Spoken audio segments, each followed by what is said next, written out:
You are listening to Productivity Straight Talk with your host, Amber De La Garza. Amber is a sought-after productivity coach, trainer, speaker, and writer who gives entrepreneurs the straight talk on personal productivity. No BS, fluff, or overused jargon. Just actionable strategies to get results and succeed in business. And here is your host, Amber De La Garza, the Productivity Specialist. Welcome, and thank you for listening to Productivity Straight Talk. Today is episode 294. 6 steps to create and maintain an organized digital file system.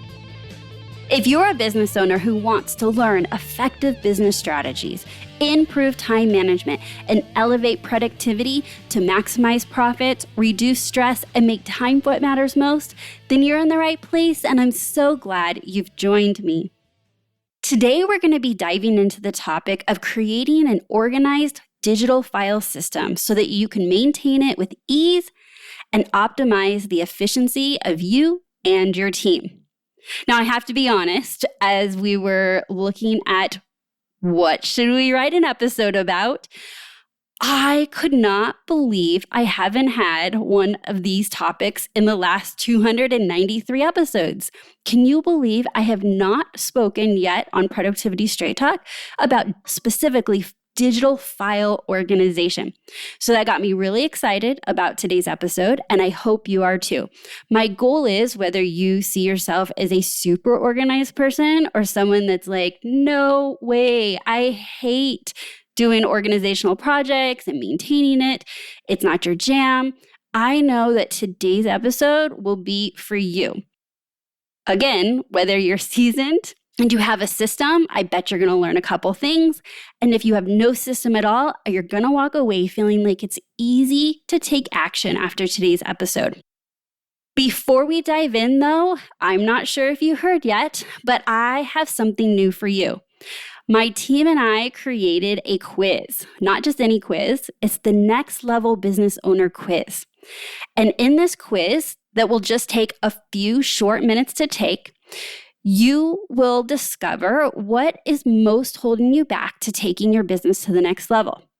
Then you will receive a personalized podcast playlist with episodes that specifically speak to those challenges and provide you with strategies and resources to overcome them so you can improve your leadership and take your business to the next level. So if you have not already done so, head on over to amberdelagarza.com/quiz. Again, that's amberdelagarza.com/quiz. Go do that right now.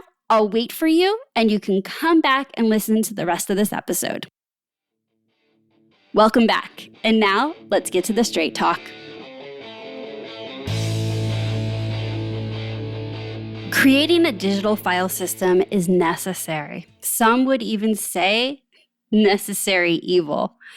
I would say this is necessary because ignoring it is costing you and your business way too much.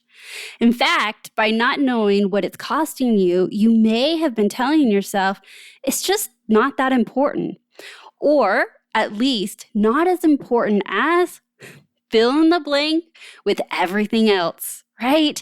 This may be one of those projects that just keep falling off the page, or it's next week, next month, next quarter, next year, or maybe it's even become out of sight, out of mind. Until you know what keeping a disorganized file system is costing you, you will never make it a priority. So, what's the cost of keeping a disorganized file system? The cost? Inconsistent naming of files, making it hard to find what you need when you need it. Decision fatigue on where to file the documents, what to name them. Increased stress and anxiety, generally just inefficient. Reduces team collaboration. You will find yourself duplicating folders and documents.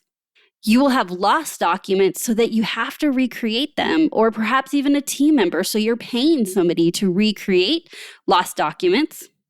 It's much harder to train team members on how to use your system when it's a mess. There's financial costs of having to increase storage due to not deleting or duplicating documents. There's lost time, money, and energy managing disorganized files. A survey from Wakefield Research and Elastic determined that 58% of office professionals said a quick search of files and documents is a top 3 problem. Additionally, more than 81% of office professionals can't find an important document when a boss or client has put them in the hot seat. Of those, nearly 31% frequently struggle to find documents they need during a tense moment at work. Look, the truth is that you are telling yourself you don't have time to create a digital file system. And I'm telling you, you don't have the time not to. You don't have the time to be looking for lost documents, recreating them, having to search and go in and out of folders. That is what I would argue you don't have time for. So, is creating an organized digital file system on your project to-do list? If your filing structure makes running your business inefficient, it needs to be. Getting an organized digital file system is a project first. Then it's the way your business manages digital documents moving forward. And I want to say that again. First, it's a project. You have to invest time. You have to make decisions. You have to set up the system. That's the project. And then you have to have a plan for managing that organization so that in a month, next quarter, next year, it doesn't become a mess again to where it needs to be another project. So, to create an organized digital file system for your business, follow these steps. I'm going to outline them briefly, and then I'm going to go back and talk about them in more detail. So to create the system, the first thing you're going to want to do is purge. Step number 2, create folder structure. Step number 3, choose a file naming convention. Number 4, make sure that you have a backup of your digital files. Number 5, document and communicate your digital organization processes. And then number 6 is the maintenance and accountability plan. So let's break these down. Number 1, purge, pretty self-explanatory. But what I want you to do first and foremost is to delete and archive. And this is important so that you're not wasting time creating file folder structures, moving documents around that ultimately are outdated and you don't need. While you're doing this purging, I would set some procedures around it and document it. So what is your company's policy for archiving documents versus deleting them? Do you have a deletion policy? If you are a business owner of one, you know the types of things that you would delete and not delete. But as soon as you have other people that are working with you on your team, how do they know what they're allowed to delete and or archive? Oftentimes, by not having this policy spelled out and identified means that either things are getting deleted that shouldn't be, and that is absolutely costing your business money. Or more likely, nothing is getting deleted, nothing is getting archived. And so you just have this large amount of information, digital files, that make it harder to find what it is that you need. So number 1, purge and create your processes around your purge policy. Then, number 2 is folder structure. Now, this one process is really, really customized to your business. There is not a right or a wrong way to do this, but I do have some tips or ways in which you could think about starting with creating your folder structure.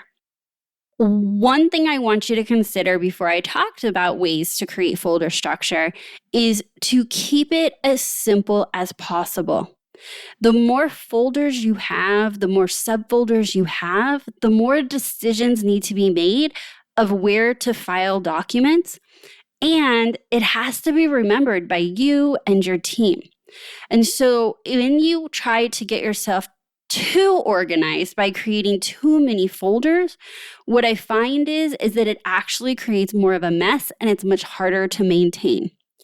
So I would start with your first layer of folder structure and keeping it very simple and doing it like the different departments in your business. So for example, I would have a operations or an administrative folder that handles all of your business administrative items, such as business licensing, trademarks, incorporations, financials, insurance.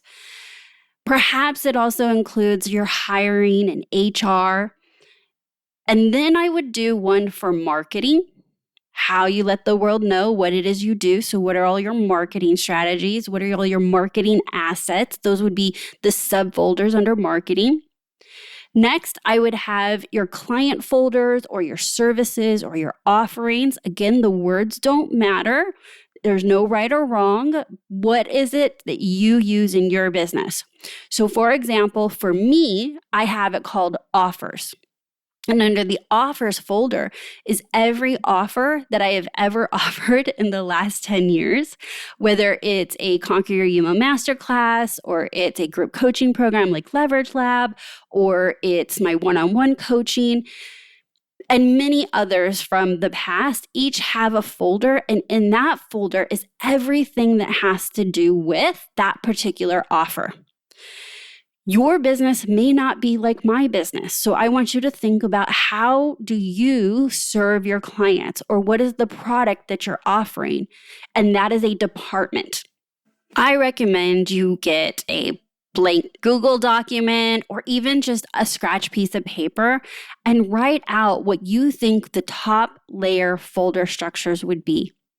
And as you do that and you're creating folders or reorganizing folders, you may see that you need an additional top layer folder, and that's okay. The system can change over time as you get clarity and you're moving through the organizational process.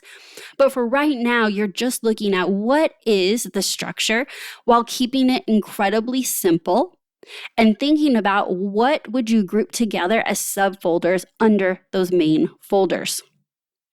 Another thing I want you to consider here on your folder file structure is confidentiality. So where are your financials going to be? Can it be in a secure folder that is locked and inaccessible to other team members? Most of us are using shared drives, whether that's Dropbox or Google Drive or whatever you're using to have your digital file folders. We want to make sure that access is able to be blocked to secure confidential information. Another type of folder that you're going to want to consider blocking and making sure secure is your HR folder. So anything to do with employment, hiring, reviews, payroll, taxes, those will all need to be in a specific folder that you and maybe limited team members have, if any team members have access to. All right, so that's just step number 2, is creating the folder structure. And I'm going to be giving you some tips in the pro tips at the end of this episode on how you can kind of hack the folder structure. But for now, I just want you to generally think about, well, what are each of the departments or categories your base folders would be in. Next, you're going to choose a file naming convention. This is simply your policy on how documents are saved. There are many different ways to save and name specific documents. But things that you want to consider are, when you're searching for the document, what words need to be in it so it's easily found. Also considering, how do you want to handle different versions of the same document? Do you just want to use dates, or do you want to call it V1, V2, final? What is the standard policy for naming documents with multiple versions? How, if you use dates in the file name, do you want the dates? Do you want the date first and it's 2 numbers dash 2 numbers dash the last 2?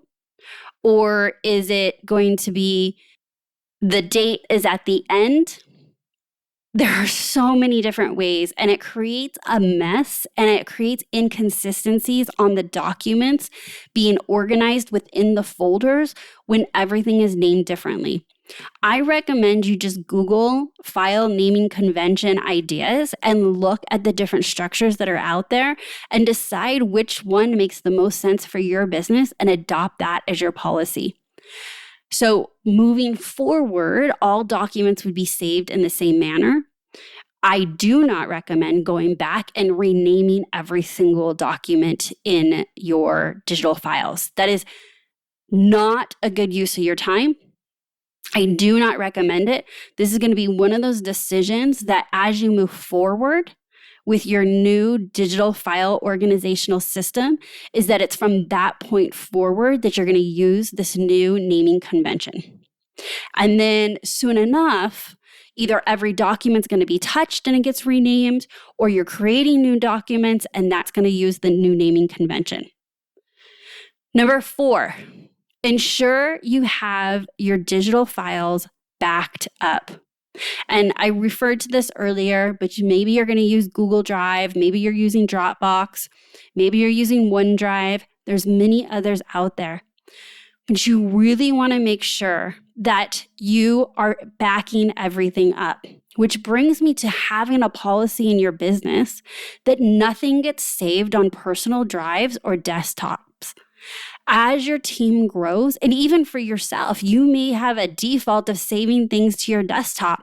And if your computer's not being backed up or that drive is not being backed up to the cloud, if anything happens to your computer, your local computer, all that work is lost. And when we're here talking about being productive, efficient, increased profits, we do not have the time or energy or money to be reproducing documents. So the policy around this would be anyone that works for you or your company needs to be sure they're sharing it to a backed up drive, all of their work product. Then number 5 is that once you have purged, you've created your folder structure, so you've identified what it is and you set it up on the drive, you have chosen what your file naming convention is, you have identified what your saving policy is, and that all your documents are backed up. Number 5 is to document and communicate your digital organizational process to your team. And it needs to be documented, all these decisions that you made, so that your current team members and any new team members know exactly how your company handles digital files. That's the project. And that project can be broken up under multiple sessions. You can take a half a day to work on it. You can ask for help from team members. But that essentially is the first step of the project of creating the organizational structure. And then step number 6 is having a maintenance and accountability plan. And this is incredibly important because I have found many times that business owners are like gung-ho, they're excited, they create the organizational structure, but they give no thought to what is the maintenance and accountability so that it's not a huge project again, so that it's maintained consistently over time. So my question to you would be, who's responsible for maintaining the organization of your documents? How are you holding your team members and yourself, for that matter, accountable to the organization on the file system? How are you holding them accountable to knowing, understanding, and using the documented processes? How often is this getting audited or checked for organization? Those questions need to be answered so that you understand that this is an ongoing maintenance project and somebody on your team has to be personally held accountable for holding the rest of the team accountable. All right, so let's recap. It's a 2-step process. Step number 1 is a project. Step number 2 is maintenance and accountability. And in the initial setup, you're going to go through steps. Number 1, purge. Number 2, create a folder file structure. Number 3, choose a file naming convention. Number 4, ensure you have all your digital files backed up. And number 5 is to document and communicate your digital organization process. And then next is your maintenance and accountability processes. So you're going to create your maintenance and accountability, and then that is what the ongoing task is, the ongoing process is to ensure that the system you created is being maintained and followed. Next up, I wanted to make sure I closed out with just a few of my own random pro tips you can utilize in your currently disorganized file system or as a part of your complete overhaul.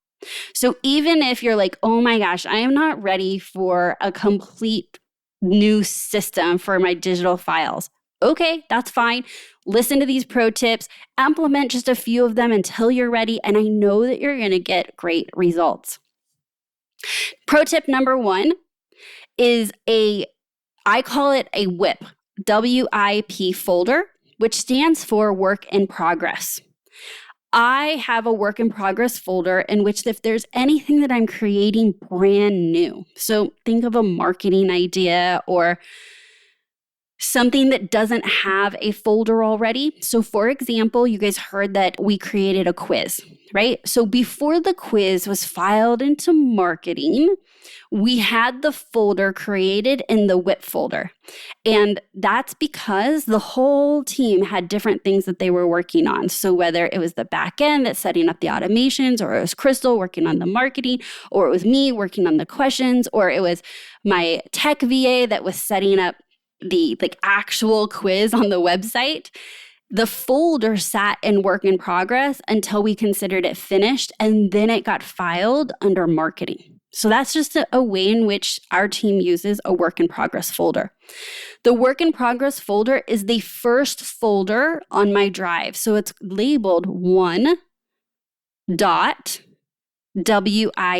so that it's on the first layer and it's at the very top. It's easily accessible. Next, a folder called TBF, to be filed folder.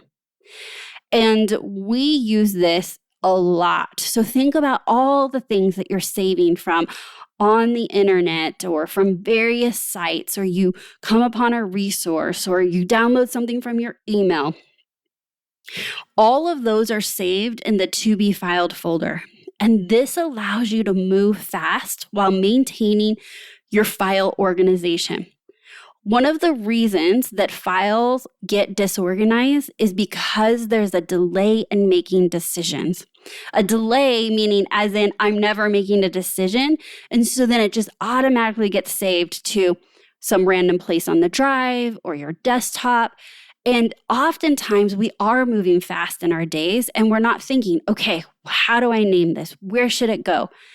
And if you have a to be filed folder, you can just drop it in there and then create a task that every week on Friday or once a month, we do ours once a month, you go in and you clean out the to be filed folder. Now, one of the crazy things about the to be filed folder is that so much of that actually gets deleted. There's not really a reason to ultimately,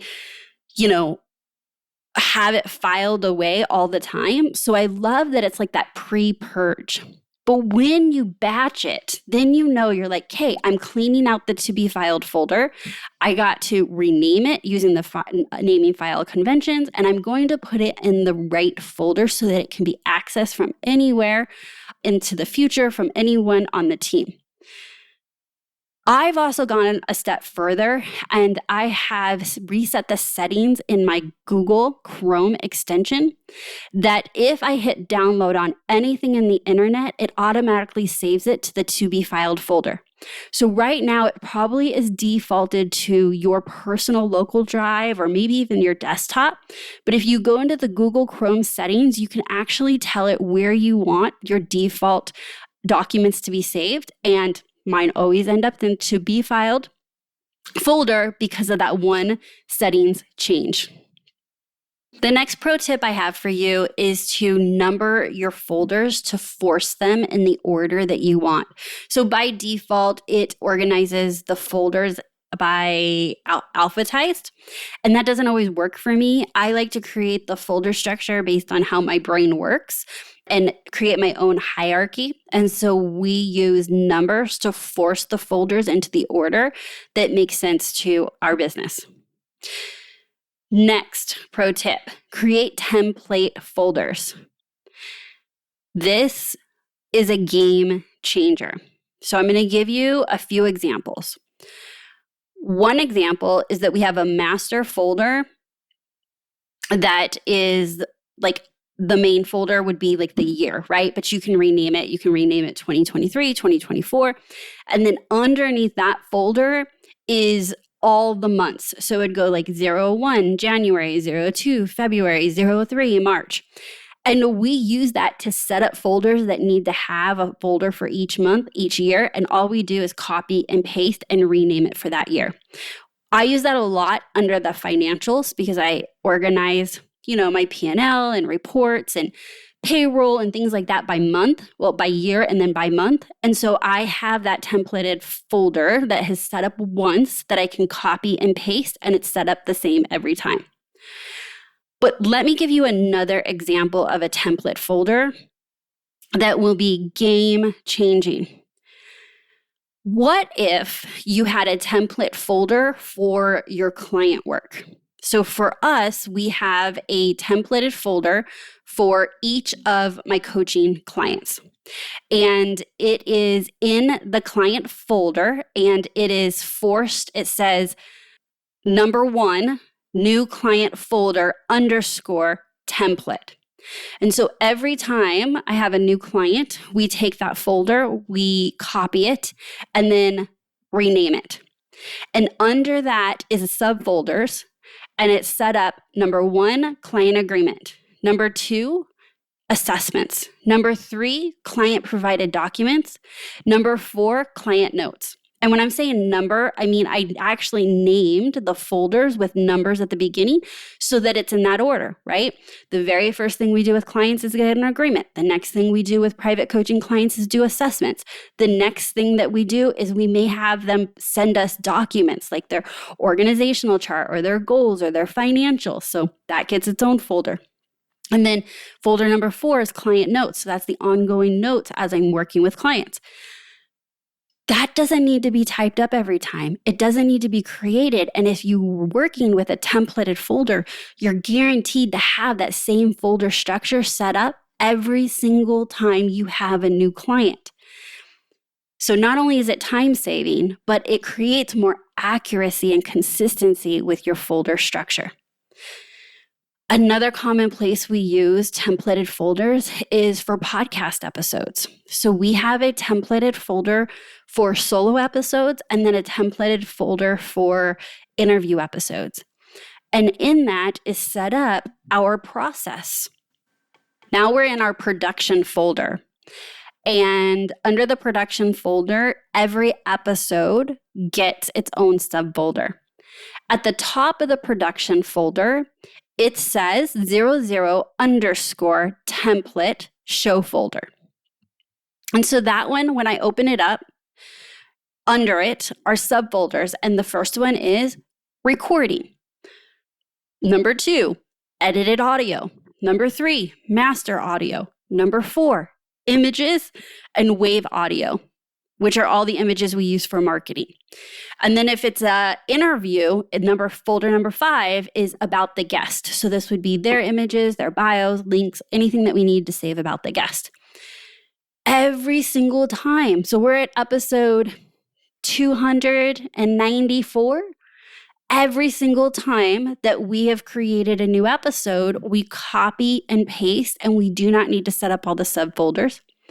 And we know that if we go into any of the previous episodes, that we can find what we need easily because they're all set up and named exactly the same.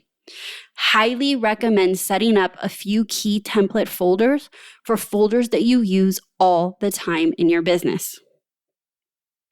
The next tip that I want to share with you is do not get crazy about the naming of the folders. What does getting crazy mean? There is no right or wrong answer. I want you to use the word that comes to you first. Here's some examples. It's actually not a business example, but it's one of the first examples that come up. So if you were creating a folder and you wanted to have your car lease in it, your car insurance, anything to do with your car, you might name that folder cars or car. Someone else might name that folder auto. Someone else might name that folder Dodge Charger, make and model, right? What comes to mind for you? And this is why that's important, is because when you go to look for the document, when you go to save the documents, you're going to think auto. And if you named it cars, it's always going to slow you down from finding the document or from filing the document. Then also why I said, don't worry about it, is you can always rename a folder. So if you try car first and every time you go to save something, you're not looking at the C's, you're thinking auto, then just rename it auto. No harm, no foul. So just name it what comes first to mind. There's no right or wrong. Consistency is key. Again, with the file folder structure, there's no right or wrong. Consistency is key. Also, with the naming conventions, there is not any right or wrong. It's about consistency. So make a decision, document it, and communicate it. That is my pro tips for you on having you create your own organized digital file system. As we talked about in this episode, there is a huge cost to keeping a disorganized digital file system. A report by a SaaS company, Media Valet, says employees spend 8% of their working days searching for files and end up wasting time recreating between 5 and 15% of their company's digital assets after giving up on the hunt. The hunt for the needed folders and documents should never be more than a few seconds.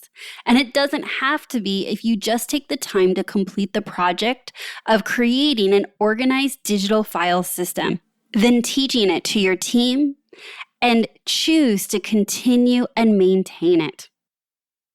I have loved having you listen to this episode of Productivity Straight Talk, but I need to be straight with you. No change, no change. Without taking action, nothing will change for you or your business. So, are you committed to taking one small action moving forward to improve your digital organization? Perhaps this episode has inspired you to do an entire digital organization project overhaul. And if it did, I'm so happy for you. Or perhaps where you're at in the season of life and season of business, you thought to yourself, if I can just make one step forward, I'm going to create a to-be file folder. I'm going to rename my folders using numbers so that it makes sense to me. I'm going to use a work in progress folder. Or perhaps the tip that landed for you is to go from this episode and create a templated folder for the folders you use all the time in your business. That one step moving forward in the next 3 months, 6 months, or a year will create major organization for a lot of the common folders you use just by using those templated folders. So, my invitation is to take one small step forward or to choose to put this on the top of your project list. If you would like additional support, coaching, and accountability to not just create an organizational structure for your digital files, but organization and efficiency in your business, then we should talk. I invite you to schedule a discovery call so that we can talk about the challenges that you look to get support with in your business. And we can talk about what working together might look like and if that's the next best step for you. Head on over to amberdelagarza.com/call. Again, that's amberdelagarza.com/call to schedule a discovery call. And if you're new here, welcome. Be sure to hit subscribe so you don't miss another episode. And if you're a returning listener, do not keep Productivity Straight Talk a secret. Please share this episode with a fellow business owner. So that's my straight talk for today. Until next time, have a productive week.